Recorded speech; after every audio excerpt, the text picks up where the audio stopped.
nerves and nostalgia. And I'll put some more chairs down on the floor. As nearly 400 Goose Creek High School students made their entrance, loved ones there to capture the proud moment. Color!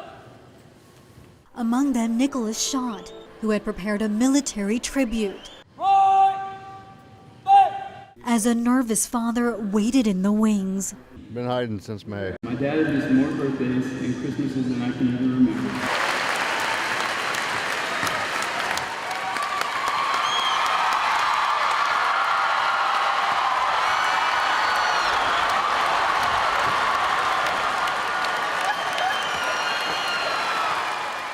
Nicholas last saw his dad, Staff Sergeant Jamie Schott, 6 months ago. Schott was in Kuwait and returned to his base in Fort Knox, Kentucky on May 4th. That means this surprise had been under wraps for more than 3 weeks. Up until about 45 minutes ago, I had my location services turned off on my phone. He's never seen me wrestle in person. That was a big thing for me. As you said, it said I was a captain. He's never seen me play football, but it's fine because of the fact that it's the thing he does. I mean, he's serving. It's great for everybody. Understanding from a son, for a father who fulfilled his latest mission. It's priceless, that's for sure. Yeah. Oh. Thanks. All right. Thank you for that great speech and everything. Best day ever.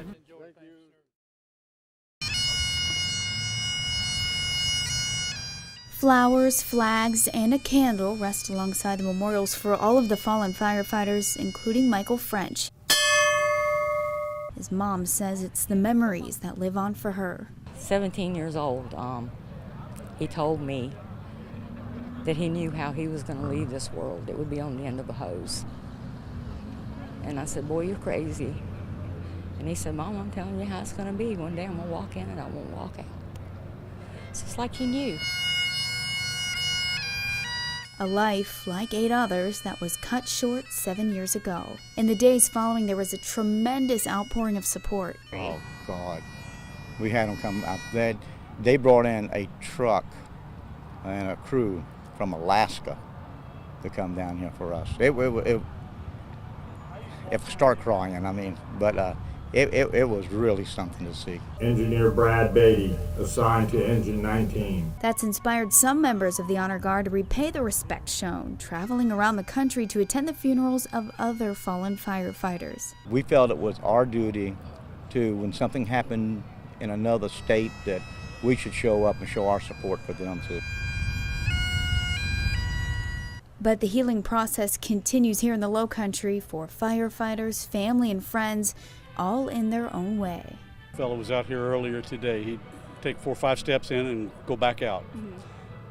4 or 5 steps in and go back. It took him about 4 times to get all the way in. It's a process, and it's not a short process. It's not an easy process. Like for Michael's mom, who takes solace in the fact her son died doing his most favorite thing in the world. And that is one of the things that I draw strength from, is that he got to live his dream. You know, it became a nightmare for me, but he wouldn't have had it any other way.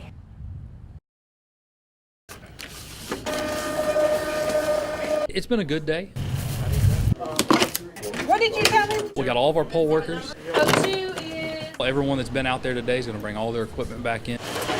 The results will come in. Orange. It's a good feeling knowing that the work that we put in, people take advantage of. Orangeville, right here. After 7 o'clock and all the voters are gone, we take all the posters down. We pick up all the signs we put out. We pack it all up. All right, it was a good day. People just going everywhere, putting machines up, unsealing stuff, getting all the information. Number 2? No, one. 2 is the elementary and 1. Somewhat easy to get it wrong, but it's also pretty easy to get it right as long as you're, paying attention and got the right people doing the right jobs. I have another poll work out there if you want me to let her sign it. We got another update coming. Yeah, we got 43 to 60. There we go, 43 precincts in. I think it's very important that people vote for one thing. Result PEBN. But in order to be able to vote, you have to have people working the polls that know what they're doing and that care about getting it right. Definitely have a small army out here.